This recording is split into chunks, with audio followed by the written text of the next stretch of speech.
marca de la bestia. Bestia.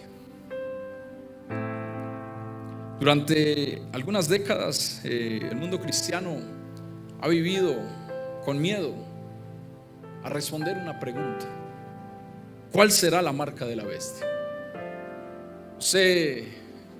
Dentro de las promociones del servicio se puso algo así como: no es una película más de miedo, porque de alguna manera el tema de la marca de la bestia ha sido un tema de discusión dentro de la iglesia, de expectativa, pero más que todo de miedo y de terror.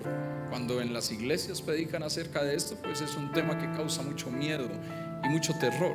¿Cuál será la marca de la bestia? Es más, algunos más dicen: bueno, ¿y quién será el anticristo? Estamos viviendo tiempos que pudiéramos decir quizás son tiempos apocalípticos, ¿no? Siempre relacionamos el apocalipsis con el fin de los tiempos, con momentos de crisis, con momentos difíciles, pero quiere que le diga una cosa: todo el tiempo se han vivido tiempos difíciles, ¿sí? Amén. Todo el tiempo se han vivido tiempos difíciles. Pero este tema en particular de la marca de la bestia ha sido un tema bastante discutido por muchos años en la iglesia, por muchas décadas. En los años 70 dijeron que eran las tarjetas de crédito, que ahí en las tarjetas de crédito estaba la marca de la bestia.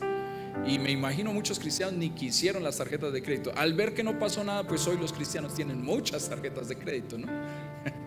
Pero en los años 70 esa era la creencia, que en las tarjetas de crédito ahí estaba la marca de la bestia, entonces no podían tener tarjetas de crédito. Luego dijeron que sería un código de barras. El código de barras, cuando se institucionalizó, dijeron que ahí estaba la marca de la bestia. Yo me acuerdo que yo veía los productos, ¿no? Los cuadernos, cuando me compraban los cuadernos para el colegio, y yo veía los códigos de barra y veía los 3 espacios y decía: y poder en Cristo, aquí están los 666, ¿no? Porque eran 3 espacios de 6 números y uno decía: ahí está la marca de la bestia. Después fueron las computadoras, luego salió el chip subcutáneo y otros dijeron que sería la vacuna. Hoy algunos dicen que será el dinero digital. Y en cada generación, en cada una de las generaciones, se señalaba la tecnología del tiempo para gritar: esta es la marca de la bestia. Y gastaban horas e incluso seminarios donde la gente asistía para saber dónde estaba la marca de la bestia, para no ponernos la marca, ¿no? Porque dice Apocalipsis, y ya lo vamos a leer ahorita, que todo aquel que tenga la marca de la bestia, ¿no? que le hacía poner a grandes y pequeños, a ricos y a pobres, a todo el mundo le hacía poner esa marca y el número de esa marca. Entonces cada generación en la tecnología de su tiempo señalaba qué era la marca de la bestia, y hacen prédicas, estudios, gastan horas advirtiendo lo que sería la marca de la bestia, utilizándolo incluso a veces como un método de manipulación espiritual. Por ejemplo, en 1982 líderes religiosos estadounidenses afirmaron que el nuevo sistema de código de barras era la marca de la bestia porque tenía 3 secciones de 6 barras y que ahí estaba el número 666, y muchos se asustaron de hacer compras. Y como eso ya pasó, pues hoy antes hacen más compras, ¿no? Ya hoy no interesa el código de barras, hoy hacemos compras por doquier. En los años 90 pasó lo mismo con los chips de identificación. Pastores predicaban sermones que quienes aceptaban el chip estaban perdidos eternamente y que ya no había salvación para ellos. Ni decir hace 6 años con el tema de la vacuna. Vi incluso esta semana un video que decía que la marca de la bestia estaba en la vacuna y que todo aquel que se había vacunado tenía que pedirle perdón a Dios para poder ir al cielo y para poder ser salvo. Y así, durante la historia, cada invención humana ha sido utilizada por muchos para decir: ahí está la marca de la bestia. Pero ¿sabe? Quiere que le diga una cosa: la Biblia no cambia con cada invención humana. Amén. Porque al contrario de la pregunta que muchos cristianos se hacen, de quién será el anticristo, que cómo terminarán los tiempos, que cuál es la marca de la bestia. Hay una pregunta que deberíamos hacernos en esta tarde y que casi nadie se hace. ¿Qué entendieron los primeros cristianos cuando leyeron esto por primera vez? Porque el libro de Apocalipsis no fue escrito para cristianos del siglo XXI. El libro de Apocalipsis fue escrito para cristianos del primer siglo, los primeros cristianos. ¿Y cuál era la característica de estos cristianos? Eran cristianos que eran perseguidos. Eran cristianos que estaban viviendo bajo amenaza, bajo ataque constante sobre su vida. Cristianos que podían morir por causa de su fe. Y cuando ellos leyeron estas palabras por primera vez, no se confundieron como tal vez nosotros hoy en día nos confundimos con esto. Ellos entendieron exactamente de qué estaba hablando Juan. Porque hay un contexto y es lo que quiero entrar a mirar en esta tarde para que usted y yo aprendamos algo nuevo. Amén. Entrar a ver el contexto real del Apocalipsis. Porque el libro de Apocalipsis nosotros lo hemos relacionado siempre con terror, con miedo, con mucha simbología que hay allí escrita. Pero realmente cuando vamos y miramos el libro de Apocalipsis significa revelación. La revelación. ¿Qué dice Apocalipsis capítulo 1 verso 1? Alguien que ahí lo buscan y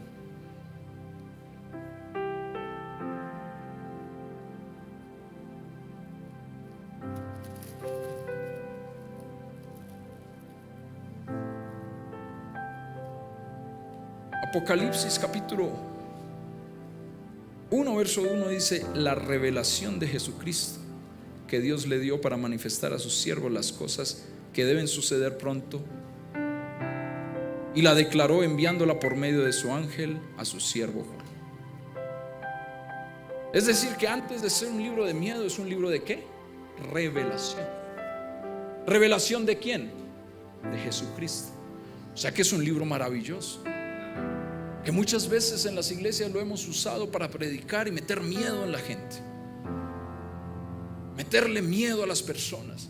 Si no te arrepientes te vas a ir al fuego eterno, y le muestran el dragón y la bestia y bueno, todo lo que está allí, la simbología que está en el Apocalipsis. Ahora, es verdad que si no te arrepientes vas a ir al fuego eterno, amén. Eso es verdad. Pero hemos usado la revelación de Jesucristo que está en Apocalipsis para sembrar el miedo y el terror.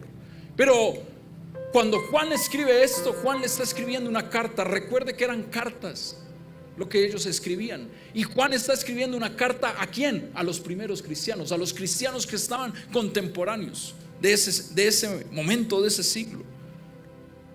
Y cuando ellos leyeron estas palabras, no se confundieron. El libro de Apocalipsis fue escrito alrededor del año 95 después de Cristo. Su autor, como lo podemos ver en el título del libro, dice el Apocalipsis de San Juan, o el Apocalipsis de Juan, porque fue dado, el autor de este libro es Juan el apóstol, aquel del que el libro de Juan dice era el discípulo amado, ¿no? Qué conveniente.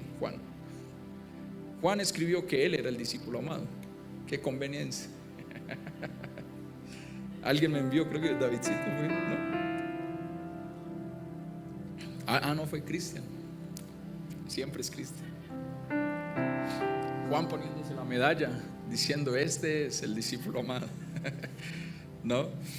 Y en ese momento Juan ya estaba viejo, año 95 después de Cristo, ya estaba anciano, estaba exiliado en una isla llamada Patmos cuando el Señor le reveló estas cosas. Fue el único de los discípulos que no murió de una manera sangrienta o aterradora, porque si usted mira a Juan, si usted mira a Pedro, si usted mira, no a Juan, sino a Pedro, Pablo, usted ve una muerte bastante fuerte en ellos. Fueron crucificados, fueron latigados, fueron hechos. Pablo habla acerca de esto, ¿no? Sin ningún temor. Dice: fui latigado 40 menos 1 latigazos, porque se creía que en el latigazo número 40 los órganos se rompían, porque con lo que los latigaban era un látigo que al final tenía como una garra, ¿sí? Y que cuando los latigaban iba quitando partes de su carne, y decían que en el látigo 40 pues despedazaba totalmente a la persona, sus órganos principales, y la persona pues obviamente moría. Entonces siempre está autorizado 40 latigazos menos 1, o sea 39 latigazos. Pablo los recibió, murieron de diferentes maneras. Pero Juan está exiliado en Patmos. Y allí, estando exiliado, ¿por qué estaba exiliado Pablo? Por predicar a Jesús, por predicar a Cristo, por decir que Jesús era el Señor. Y debemos entender algo importante en esta tarde. El mundo de ese tiempo estaba gobernado por el imperio romano. Y el emperador no solamente era un líder político, podía ser incluso un líder religioso. Era adorado como Dios, el César. En cada ciudad habían templos con la estatua y con la imagen del emperador. Ubicémonos en Éfeso, en el año 95 después de Cristo, una estatua en el parque principal del emperador Nerón. Allí se erigían estatuas del emperador, porque no era solamente un líder político, era adorado como un Dios. En cada ciudad habían templos al emperador. Las monedas, ¿recuerdan?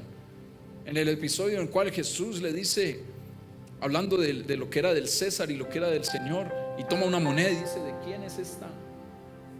¿De quién es esta inscripción? ¿De quién es esta imagen? Entonces dijeron: del César. Bueno, da al César lo que es del César, porque en las monedas estaban las inscripciones, las imágenes de ellos. Llevaban su rostro y habían inscripciones como Hijo de Dios, Señor, Salvador del mundo. Así, a ese nivel estaba el César en ese tiempo. Pero los cristianos tenían una confesión diferente. Para ellos el César no era el Señor, para ellos Jesús era el Señor. Amén. Jesús era el Señor. Pero esta confesión generaba un conflicto en el imperio, porque en ese tiempo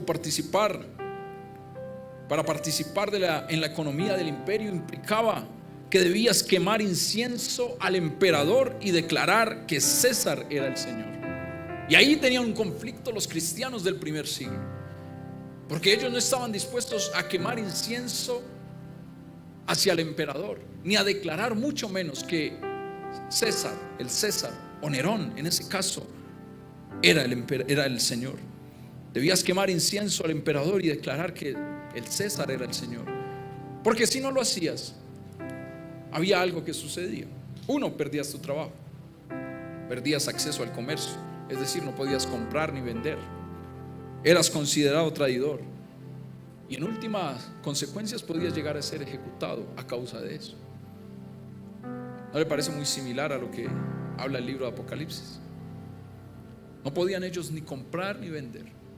Tenía una incidencia total en su vida, en su diario vivir.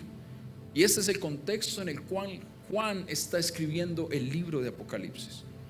Hay un lenguaje codificado allí en Apocalipsis, porque Juan no podía escribir abiertamente una carta a Roma en contra de Roma, porque si lo hubiera escrito, el imperio romano no solamente, él no podía decir: el imperio romano es la bestia, de la cual habla ahí en Apocalipsis, porque automáticamente pues confiscaban el libro inmediatamente. Pero no solamente eso, Juan también iba a ser ejecutado. Entonces los cristianos habrían sido perseguidos con más firmeza, porque había alguien que estaba advirtiendo de que ese sistema era lo que se estaba levantando. Todo lo que se opone a Dios, todo lo que le quita la gloria a Dios, todo lo que quiere hacerse Señor de nuestras vidas, es lo opuesto a lo que Dios quiere para nosotros. Amén. Y entonces el libro de Apocalipsis muestra esa revelación. Y Juan usa un lenguaje entonces simbólico, porque ya que no lo podía decir de manera directa, porque si no le hubieran tenido que soportar algunas consecuencias, entonces utiliza un lenguaje simbólico, un lenguaje que los cristianos podían entender. Amén. Pero que los romanos no podían descifrar fácilmente. Y así es como en el libro de Apocalipsis aparecen cosas que no se pueden descifrar fácilmente: bestias, dragones, números, símbolos, mujeres. Hay una mujer, ¿no? Lo que no se puede descifrar fácilmente lo hizo Juan. Y no es fantasía, es un lenguaje de resistencia espiritual lo que le estaba escribiendo Juan a la iglesia. En Apocalipsis capítulo 13 se dice que la bestia obliga a todos a recibir una marca. ¿En dónde? En su mano. Los que han leído Apocalipsis, su mano derecha o en la frente. ¿Para qué? Para poder comprar o vender. Vea lo que dice el libro de Apocalipsis capítulo 13 verso 16 al 18. Y hacía que a todos, pequeños y grandes, ricos y pobres, libres y esclavos, se les pusiese una marca en la mano derecha o en la frente, y que ninguno pudiese comprar ni vender, sino el que tuviese la marca o el nombre de la bestia o el número de su nombre. Y vea lo que continúa diciendo Juan: aquí hay sabiduría. El que tiene entendimiento, cuente el número de la bestia, pues es número de hombre, y su número es 666. Pero aquí Juan está haciendo referencia directa a algo que encontramos en el Antiguo Testamento. Algo que encontramos en el Antiguo Testamento. Porque en Deuteronomio capítulo 6 verso 8, Dios le dice a Israel que atarás estas palabras como señal ¿en dónde? En tu mano, y estarán como frontales ¿qué? Entre tus ojos. ¿Dónde pondrás la palabra? En tu mano o en tu frente. Allí debía estar la palabra. No era un chip, era un símbolo espiritual. Lo que Juan le está advirtiendo a la iglesia del primer siglo es que había algo que puede estar como una marca en tu mano o una marca en tu frente. Ahí está el detalle. Hay una marca que puede estar. La frente representa la mente, representa nuestros pensamientos, representa todo aquello que nos domina. ¿Qué pensamos? Porque el libro de Proverbios dice: tal cual es el hombre en su corazón, tal cual piensa el hombre en el corazón, tal es él. O sea que tal cual como nosotros pensamos, eso somos. Ahí hay una marca. Amén. Hay una marca. La frente representa la mente. Ahora la mano representa ¿qué? Las acciones. ¿Cómo vivimos? ¿De qué manera nosotros vivimos? Es decir, que lo que el Señor les estaba haciendo en el libro de Deuteronomio, uno era: ¿de qué manera piensas? Si tus pensamientos son según Dios o son según la carne. Y lo otro, vivir según Dios. Lo que Juan está haciendo en el libro de Apocalipsis es crear un contraste poderoso, porque hay dos marcas. Todo el tiempo los cristianos nos hemos enfatizado en saber y conocer cuál será la marca de la bestia para que no me la pongan. Si es el chip, no, yo no me dejo poner el chip. Si es la vacuna, no me dejo vacunar. Si es esto, si es lo otro, siempre que sale algo estamos mirando y primero hacemos un estudio a ver si esa es la marca de la bestia. Porque siempre actuamos desde el miedo, desde el temor. Pero el Señor no viene por los que temen, el Señor viene por los que aman su venida, por los que tienen una marca diferente. Porque la marca de Dios también está en tu mano o en tu frente, en lo que piensas. Aleluya. Uy, ¿qué estoy pensando? Alguien me está pensando por qué, dicen, ¿no? En lo que piensas o en lo que haces. Y Juan lo que está creando en ese contexto, yo lo invito para que usted se meta en el contexto de lo que Juan está escribiendo, porque Juan está haciendo un contraste entre dos marcas: la marca de Dios o la marca de la bestia. La pregunta nunca fue la tecnología. Ellos no miraron, los primeros cristianos que leyeron esta carta no se pusieron a mirar a ver qué tecnología había en ese momento y cuál podía ser el 666 de la bestia. No, ellos, por el contrario, sabían de qué estaba hablando Juan. Porque la pregunta nunca fue tecnología, la pregunta fue lealtad. ¿A quién está tu lealtad? Si realmente tu lealtad sí está a Dios, o tu lealtad está al sistema. Porque el sistema era lo que representaba la bestia de la cual habla Juan. Y hay un misterio en ese 666. El 6 es número de hombre. Mirando yo algunas notas en la versión TPT, que es una versión en inglés de Passion Translation. Ya saben que mi inglés es británico, ¿no? Encontré esto.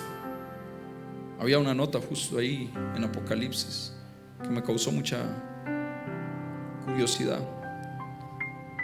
Decía de la siguiente manera: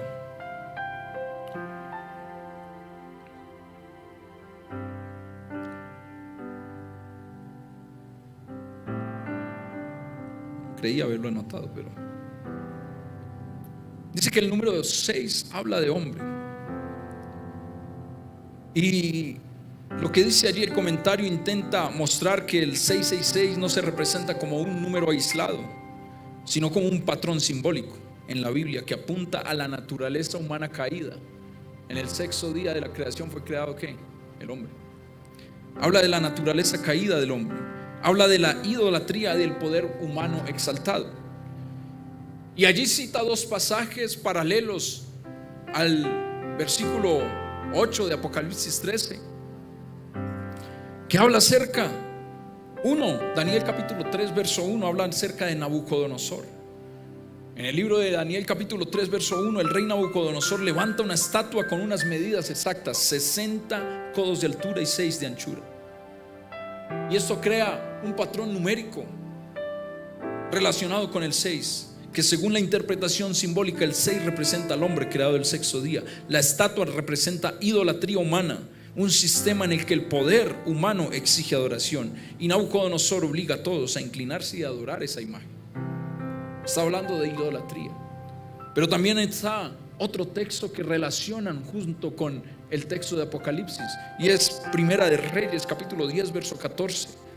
Dice que el rey Salomón recibía al año 666 talentos de oro al año. Y este versículo aparece justo antes de que el texto bíblico muestre cómo Salomón decae, cómo acumula riquezas, pero al mismo tiempo multiplicó caballos, tomó muchas esposas extranjeras y terminó cayendo en idolatría. Por eso algunos intérpretes ven el 666 aquí como un símbolo de prosperidad y poder humano que termina corrompiendo al hombre. Y está esa conexión con el libro de Apocalipsis, porque Juan dice algo: el que tiene entendimiento o el que tiene sabiduría, calcule el número de la bestia. Su número es 66. Según la interpretación del texto que estaba allí en Apocalipsis, Juan el apóstol estaría evocando esos antecedentes bíblicos. 1, Nabucodonosor, idolatría humana que exige adoración. 2, Salomón, riqueza y poder que llevan a corrupción espiritual. 666 es el hombre elevado sin Dios, la naturaleza humana en rebelión. Tremendo.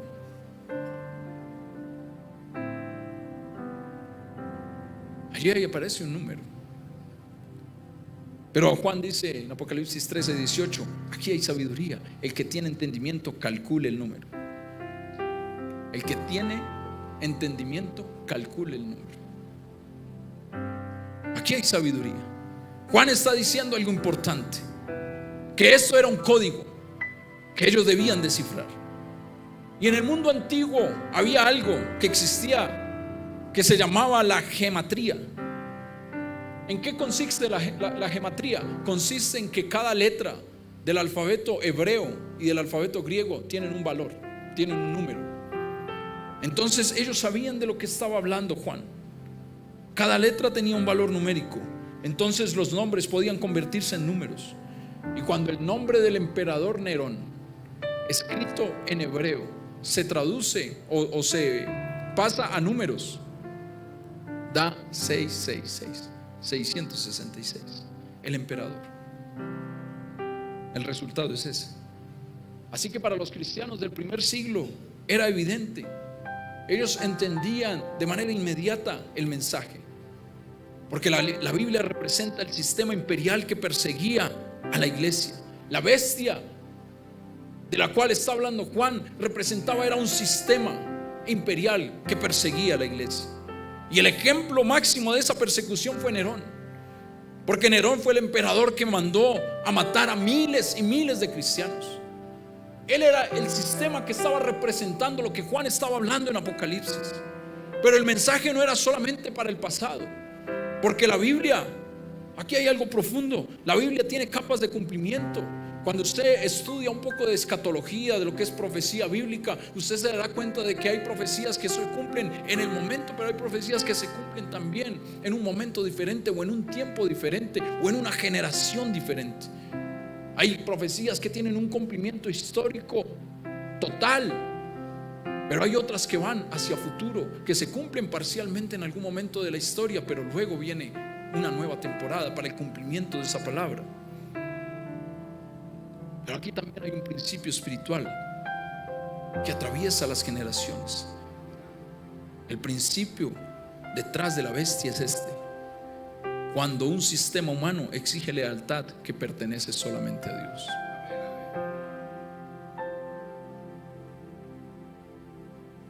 Porque las iglesias llevan años, y los cristianos en especial llevamos años mirando a ver dónde está el código de la bestia, dónde está la marca de la bestia, si aquí, allá, dónde está, y todo eso, para no ponerme eso y para yo estar tranquilo y poder ir salvo al cielo. Pero muchas veces nos damos cuenta de que más que algo de tecnológico, tiene que ver con qué pensamos y cómo vivimos.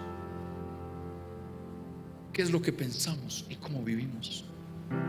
Cuando un sistema humano exige la lealtad que le pertenece solamente a Dios. Y eso es lo que Juan estaba denunciando en Apocalipsis. Porque el sistema del imperio romano del primer siglo era un sistema que exigía adoración. Era un sistema que controlaba la economía, que castigaba una fe que era diferente, porque el que no adoraba al emperador no podía ni comprar ni vender, no podía hacer absolutamente nada. Por el contrario, podía perder su vida si no confesaba que César era el Señor. Y ese era el conflicto mayor que tenían los cristianos del primer siglo. Hoy usted y yo tenemos la libertad de poder confesar a Cristo como nuestro Señor. Pero la pregunta es: ¿realmente sí lo confesamos como el Señor? ¿Realmente sí vivimos como Él quiere que nosotros vivamos? ¿Realmente sí hay una marca de Dios en nuestras frentes o en nuestra mano, en nuestra manera de pensar? ¿Qué es lo que controla nuestros pensamientos? ¿Qué es lo que controla nuestras acciones?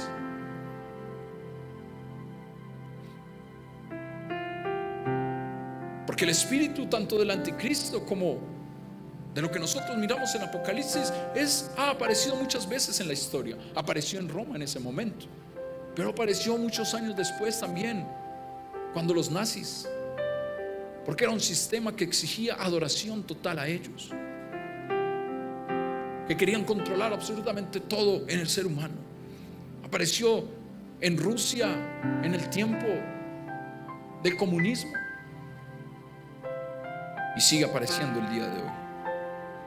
Y ese es el gran engaño para nuestra generación, porque aquí es donde la iglesia moderna ha sido distraída, mirando y buscando en la tecnología dónde está la marca de la bestia. Nos hemos obsesionado de cómo será la marca, pero nos hemos ignorado lo que la marca representa espiritualmente. Porque mientras discutimos entre chips, entre monedas digitales, entre vacunas y qué sé yo, tecnología, el sistema ya está moldeando las vidas de muchos. Amén. Nos absorbe. Sistemas que nos absorben, sistemas que nos dominan, sistemas que nos esclavizan. Trabajamos más para el sistema que para Dios, porque a todo lo que es de Dios tenemos excusas, muchas excusas. Parecemos Moisés en el libro de Éxodo capítulo 3, pero vivimos absorbidos. El sistema absorbe todo de nosotros. Nuestro tiempo exige nuestra economía, nuestra adoración. Pero para las cosas de Dios no trabajamos de la misma manera. Defendemos muchas veces sistemas políticos con más pasión de cómo defendemos el evangelio. Nos peleamos por candidatos, pero olvidamos algo que es muy importante: el reino de Dios no depende de ningún candidato. Muchos creyentes discuten entre cuál de los políticos que están de turno va a ser el salvador del país. Pero le quiero decir algo en esta tarde: no hay ninguno que pueda salvar este país que no sea Jesucristo. Él es el único que puede salvar este país, nadie más. ni izquierdas, ni derechas, ni centros. Nadie puede salvar, nadie puede hacer nada por el otro, porque todos ellos hacen parte del mismo sistema que intenta gobernar nuestra manera de pensar y nuestra manera de vivir. Y el contraste que está haciendo Juan es ese. ¿Qué es lo que controla tus pensamientos? ¿Qué es lo que controla tu manera de actuar, tu manera de vivir, de hacer las cosas? ¿Es Dios o es el mundo? Está hablando de un sistema. El único Salvador se llama Cristo. Cuando la iglesia pone su esperanza en el mundo, en el sistema, en los políticos o qué sé yo, comenzamos a confundir el reino de Dios con el reino de ese mundo. Porque en el reino de Dios solo hay un rey, y ese rey está sentado en el trono. Amén. En nuestro corazón hay un trono, ¿lo sabía? ¿Sabían que en nuestro corazón hay un trono? El tema es que, o la pregunta en esta tarde es: ¿quién está sentado en el trono de tu corazón? ¿Quién está sentado en el trono de tu corazón?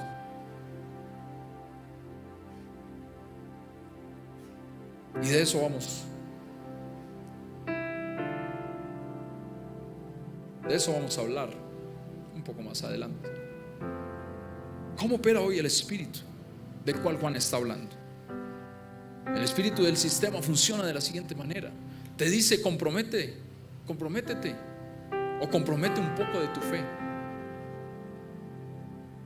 No seas tan, guarda silencio sobre ciertas verdades. Hay verdades que incomodan. La verdad incomoda. Y hay verdades que incomodan, y a veces el sistema te dice: no, pero no digas eso, para que puedas tener amigos, para que no te saquen, no te excluyan de la sociedad, para que puedas vivir tranquila y reposadamente. Compromete tu fe, compromete tus principios.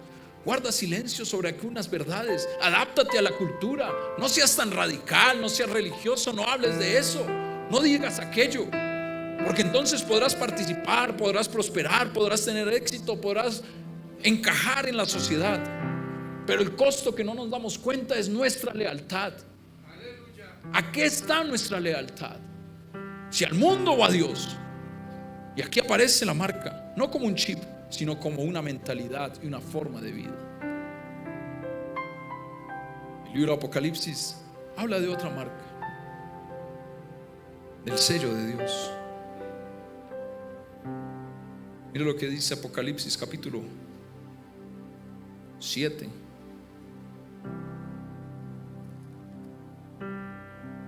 Creo que es el verso 3.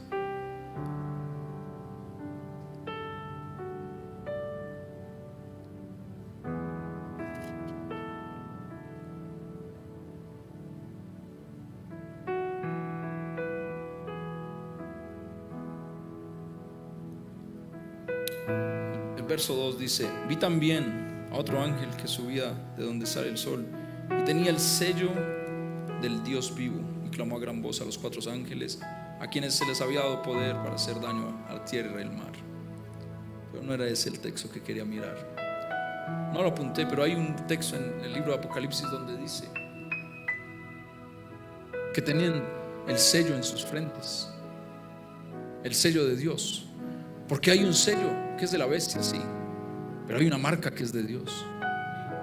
Y el sello de Dios, Efesios capítulo 1 verso 13, dice que los creyentes han sido sellados ¿con qué? Con el Espíritu de Dios, con el Espíritu Santo de Dios. Es decir, que nuestra identidad le pertenece a Dios. Esta no es más una película más de terror acerca del apocalipsis, del fin de los tiempos, de los sellos, las trompetas y todas las cosas simbólicas que aparecen allí. Lo que Dios ha puesto en mi corazón en esta tarde para que nosotros entendamos es quién es nuestra identidad, en quién estamos nosotros identificados, qué sello y qué marca es la que tienen nuestros pensamientos y nuestras acciones. Porque nuestra identidad pertenece a Dios. El sistema puede quitarnos muchas cosas. El sistema puede quitarnos empleos, puede quitarnos reputación, puede quitarnos seguridad, puede quitarnos comodidad. Pero hay algo que el sistema no va a poder quitarte, y es el sello de Dios, la marca de Cristo en tu vida. 14:1. No era 7, era el doble.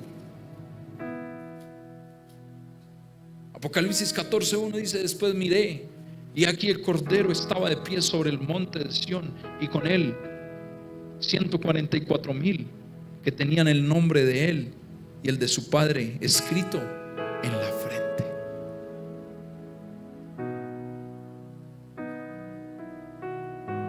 Ahí está la otra marca. La marca que está en tu frente te da identidad, sea la de Cristo o sea la del mundo, te da identidad.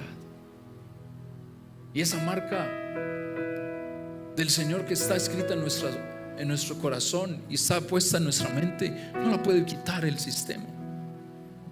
Así que la verdadera pregunta de Apocalipsis no fue escrito para que los cristianos vivan con miedo, porque cada que usted escucha una predicación de Apocalipsis entra un temor y un miedo y un temblor. Y algunos dicen que vamos a estar media tribulación, otros dicen que no vamos a estar, y otros dicen que vamos a estar toda la tribulación, y así, y hablan de sellos y trompetas, todo lo que está allí. Pero el libro de Apocalipsis no fue escrito para que los cristianos vivan con miedo, fue escrito para que permanezcamos fieles en él.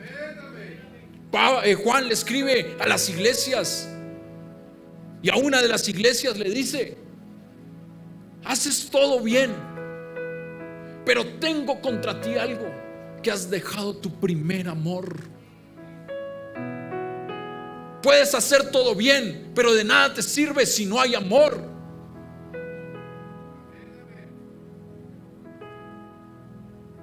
Puedes hacer todo bien, pero de nada te sirve si no hay amor. Tengo contra ti que has dejado tu primer amor. O sea, todo lo tienes muy bien organizado, tu vida la tienes muy bien organizada, pero yo no aparezco en tu vida, yo no estoy ahí. Me has dejado a mí. Hay que volver a ese primer amor, porque a veces nos agobiamos tanto por las preocupaciones de la vida, por el sistema del mundo, que no nos damos cuenta que estamos esperando a que nos digan dónde está la marca de la bestia para no ponérnosla. Pero no nos damos cuenta que el sistema hace rato que nos está oprimiendo a nosotros. Hace mucho que nos está oprimiendo. La pregunta no fue qué tecnología será la marca. La pregunta siempre fue: ¿a quién perteneces? ¿A quién perteneces? ¿A qué reino sirves? ¿Qué es lo que gobierna tu mente? ¿Qué es lo que gobierna tus acciones? Los pensamientos y las acciones. La marca en la frente o en la mano. Tus acciones y tus pensamientos. El libro de San Marcos capítulo 4, algo que Dios me enseñó este viernes pasado. A propósito, les mandó saludos el pastor Rodolfo Galindo de México. Estuvo en nuestra inauguración, ¿no? Y ustedes saben que él es un hombre muy pegado a la palabra. Y un mensaje acerca de la parábola del sembrador, que usted la encuentra en San Marcos capítulo 4. Aparece primero toda la parábola que da Jesús, y luego viene toda la explicación acerca de esa parábola, la parábola del sembrador. Y esta es la parábola que da la entrada a entender todas las demás parábolas. Si no entiendes esta, no entiendes las demás. Parábolas enseñadas por Jesús. Y habla acerca de un sembrador que salió a sembrar la semilla. Y dice que una cayó en tierra seca y se murió. Otra cayó entre pedregales. Otra cayó entre espinos. Y en esa me causó la curiosidad esto, porque estos, dice Jesús en la explicación capítulo 4 verso 18 y 19 de San Marcos, estos son la semilla que cayó entre espinos. Los que están sembrados entre espinos son los que oyen la palabra, pero los afanes de este siglo y el engaño de las riquezas y las codicias de otras cosas entran y ahogan la palabra y se hacen infructuosos.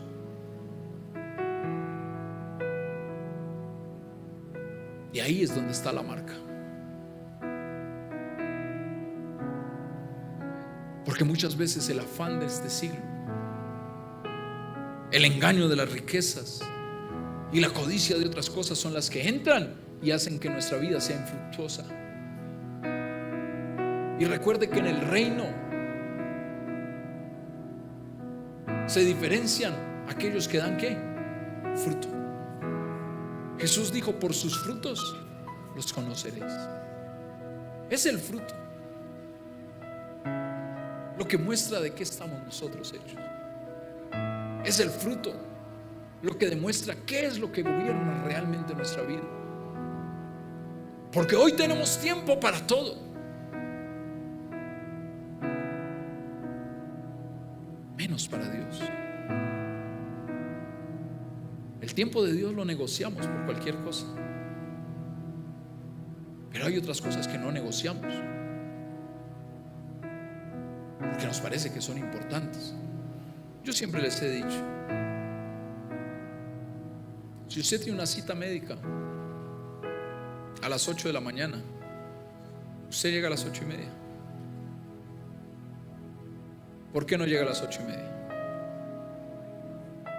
Pierde la cita, ¿cierto? Usted tiene un vuelo nacional. ¿Cuánto tiempo tiene que estar antes en el aeropuerto? Mínimo 1 hora. Yo he llegado con 35 minutos y me he salvado.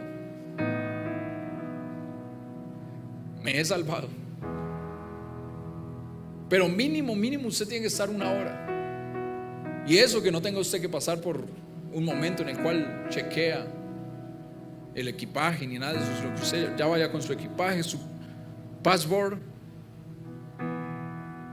su boarding pass. Es que mi inglés es británico, el tuyo es americano. Sorry. Tienes que tener. ¿Ya hiciste tu web checking? ¿Tienes tu QR? Code en tu celular y pasas rápido, ¿no? Pero si tienes que chequear equipaje, pues tienes que llegar antes, porque si no pierdes el vuelo. Y a todas esas cosas, vamos a un teatro así tan bonito como este, o incluso hoy en día hay unos más lujosos, ¿no?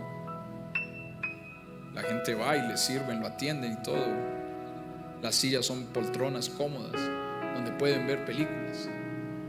Y si la película es a las 11 de la mañana, ¿a qué horas llegas? Pongámoslo en este contexto: la película es a las 4 de la tarde. Muy parecido al servicio aquí en Fe. ¿A qué hora llegas a la película?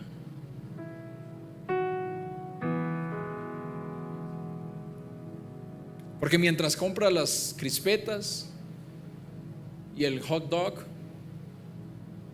y la soda, ¿no? Ahí hay tiempo, ¿no? Y si hay fila y todo, entonces pues tienes que tener el tiempo suficiente para llegar. Y llegar bien, a tiempo. ¿Para qué? Para no perderte la película. Pero para Dios tenemos excusas.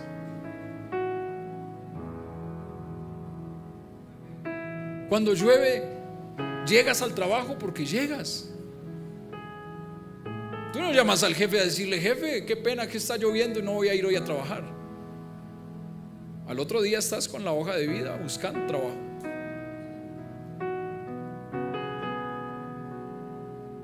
Pero para Dios buscamos excusas.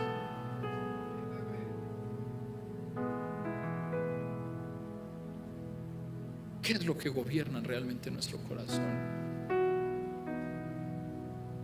¿Qué es lo que gobierna realmente nuestra mente, nuestros pensamientos? Lo que pensamos, la manera en que vivimos. Todos los días estamos enfrentando pequeñas o grandes decisiones. Pero entre esas decisiones el sistema te dice: compromete tu integridad. Tú eliges Es una elección personal.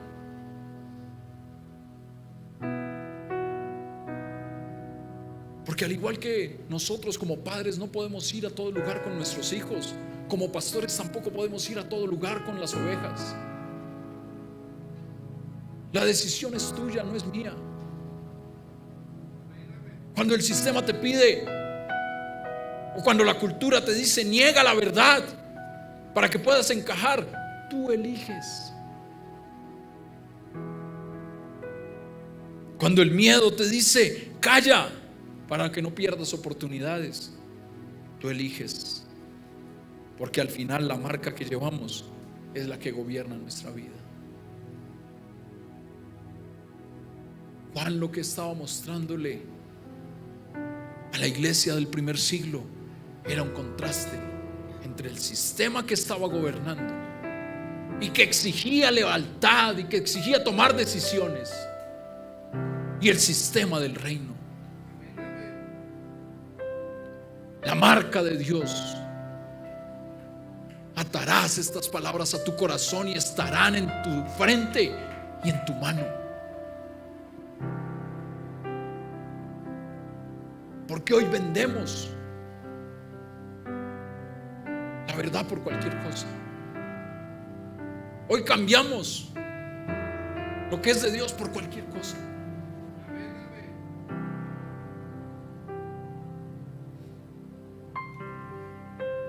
Así que antes de estar pensando en qué será la marca de la bestia, alguna tecnología nueva que saldrá o qué sé yo, y hablar horas y horas o escuchar videos acerca de esto.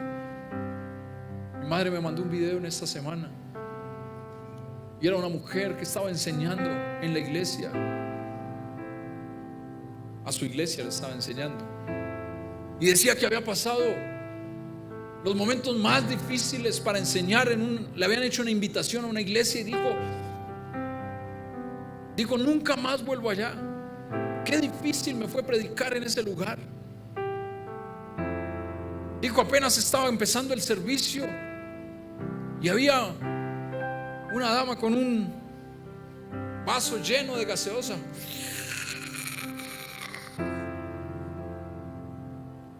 Y al otro lado miré y había uno con palomitas.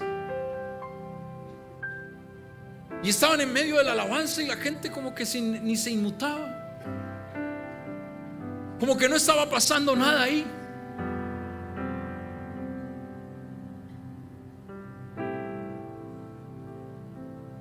Se paraba la gente a ir al baño.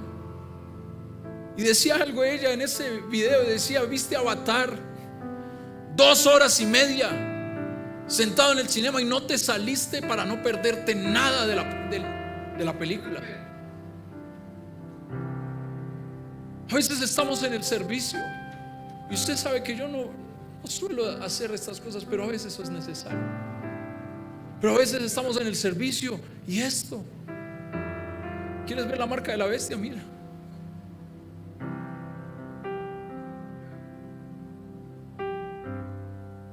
Porque te entra un WhatsApp y eso tienes que contestarlo automáticamente como si te estuvieran escribiendo del Pentágono, como si fuera algo de vida o de muerte. Nos distraemos. Las distracciones de este mundo nos están robando el tiempo que es de Dios. La marca de la bestia no es algo tecnológico. Vaya que seguramente en su momento será.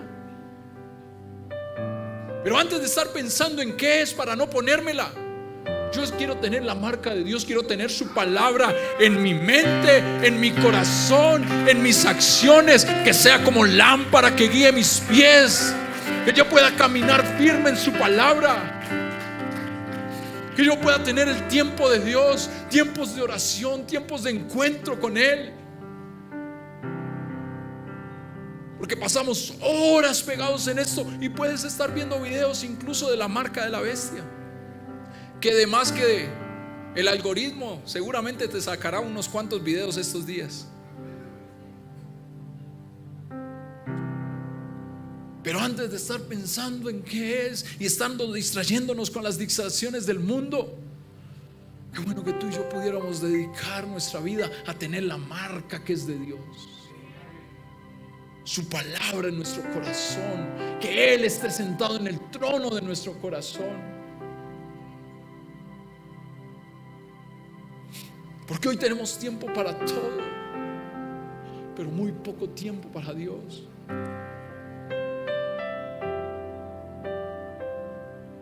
Hay iglesias que tienen más servicios, gloria a Dios, porque tienen el lugar propio y pueden hacerlo. Nosotros solo tenemos este servicio, no tenemos más. Es el único momento. Y yo sé que hay momentos en los que se presentan algunas situaciones, como por ejemplo estás enfermo, pues preferible que te quedes en la casa y no que vengas a enfermar a los otros, no, mentira. Pero es preferible, uno dice, bueno, está bien, cuídate. Pero qué bueno que nosotros tengamos en nuestro corazón ese deseo por la casa de Dios, ese anhelo por su casa, que amemos este lugar, que amemos venir el domingo y diga, aquí está. Vea, nosotros para los partidos de fútbol, ¿cuánto nos citan antes? 1 hora antes. 1 hora antes. Y vaya y mire usted el tráfico para llegar allá. Para usted llegar allá, nosotros vivimos cerca, ¿no? Y toca por lo menos 1 hora, hora y media antes de esa hora para poder llegar temprano. Porque si usted no llega temprano, usted va a tener que aguantarse a su hijo. Si ve, papá, no me pusieron de titular por su culpa. Yo iba a titular y no me pusieron por su culpa. Y lo hacemos porque nos gusta. A mí me apasiona el fútbol y a mí me encanta. Yo así esté trasnochado, lo que sea y todo eso, yo voy porque quiero acompañar a mi hijo, porque quiero estar ahí, porque me encanta. Porque lo que amamos nosotros nos esforzamos. Si realmente la marca de Dios está en nuestra vida, yo creo que nosotros debemos amarle. Y si nosotros le amamos, yo creo que nos debemos esforzar un poco más. Esfuérzate un poco más. En la semana tenemos espacios que son virtuales.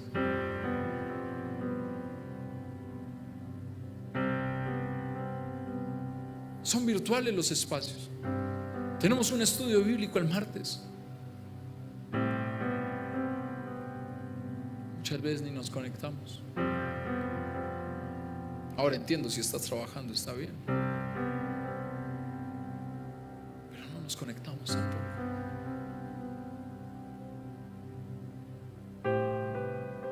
Tenemos oración, tiempos de oración a las 5 de la mañana. Nosotros oramos y estamos muy dados siempre a orar, es cuando necesitamos. Cuando la oración, cuando Daniel se enteró del edicto, dice que cerradas las puertas de su cuarto, abiertas las ventanas hacia Jerusalén, oró como lo solía hacer antes. Es decir, que Daniel no esperó el momento de crisis para orar. Daniel oró antes. Ora antes. Ora en el medio de tu crisis y ora después de tu crisis. Una vida de oración, de encontrarnos con Dios. Los cristianos del primer siglo entendieron de qué estaba hablando Juan. Y seguramente que perdieron trabajos porque no podían comercializar, no podían comprar ni vender, no podían hacer nada si no le daban honor al César. Perdieron trabajos, perdieron propiedades, perdieron su vida misma, pero nunca negaron a Cristo. ¿De qué le vale al hombre si ganara el mundo, pero perdiera su alma? Los afanes de la vida nos están quitando lo más importante, porque es mejor perder el mundo entero que perder nuestra alma. Y la pregunta de Juan en esta tarde sigue viva. Y no es una pregunta sobre tecnología, es una pregunta sobre lealtad. ¿Qué marca vas a llevar? Lo del sistema, que es pasajero, o hay una marca que es eterna, es la marca de Dios. Hay una marca que es eterna y es la marca de Dios. Te invito a que estés en pie en esta tarde.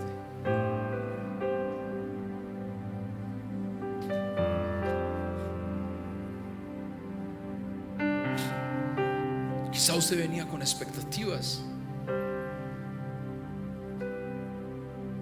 Algo le reveló el Señor al pastor esta semana y ya nos va a decir dónde está la marca de la bestia,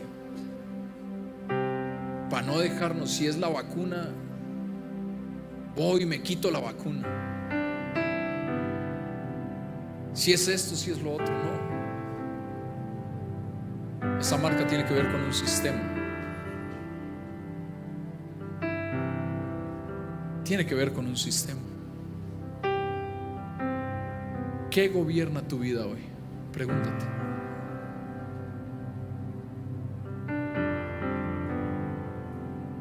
Porque fácilmente cambiamos. Lo que gobierna tu vida es a lo que más tiempo le ocupas. ¿Qué gobierna tu vida hoy? ¿Qué gobierna tus acciones? ¿Qué gobierna tus pensamientos?